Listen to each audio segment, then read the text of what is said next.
And just another thing that's worthy of mention here regarding the State of the Union, we're still talking about that. Did you notice what continent wasn't even mentioned? Well, I mean, that would also include Africa, South America, Australia, and Antarctica, but nothing really new there. I guess India is a subcontinent. But Europe never even came up other than maybe, what was it? The shores of Normandy during a flowery part at the end of the speech, honoring military people who've been to various places, including the skies over Asia. Other than that, the subject of Europe didn't even come up. I guess Russia is technically Europe and Asia, most of the population being in Europe. But you can understand why Russia didn't come up. But just think about the fact that there were two world wars that were fought in Europe in the last century. The more recent wars were Korea and Vietnam, though Vietnam wasn't really declared. I guess Korea wasn't really declared either. But just think about the fact, and we had this discussion about, is this a European country anymore or isn't it?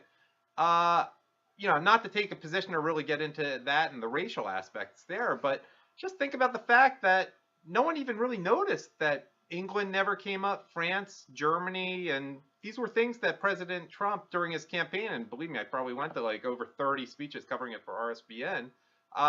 He would often talk about how Europe is not Europe anymore. You wouldn't recognize Paris. You wouldn't, and he talked about that a lot. But the subject simply never came up during the State of the Union. Do I have any other notes on that? No, I made my point. I've taken enough of your time. Oh, wait, maybe I have not taken enough of your time quite yet.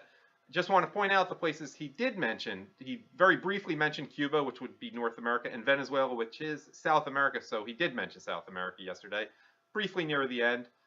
President Trump, I don't think he ever mentioned Mexico by name or China by name, though he talked about issues which were clearly related to that in terms of those countries, in terms of the border and in terms of trade deals. And you could read between the lines and know what he was talking about there. And then he mentioned Israel in a positive way. I liked it, about how Jerusalem is the capital there. And that segued briefly into a discussion of the UN or issues that our aid should go to countries that are favorable to us. But the countries he really spent time on were Iran, which would be in second place, understandable there, and in Asia, obviously, and then North Korea, which is obviously part of Asia also.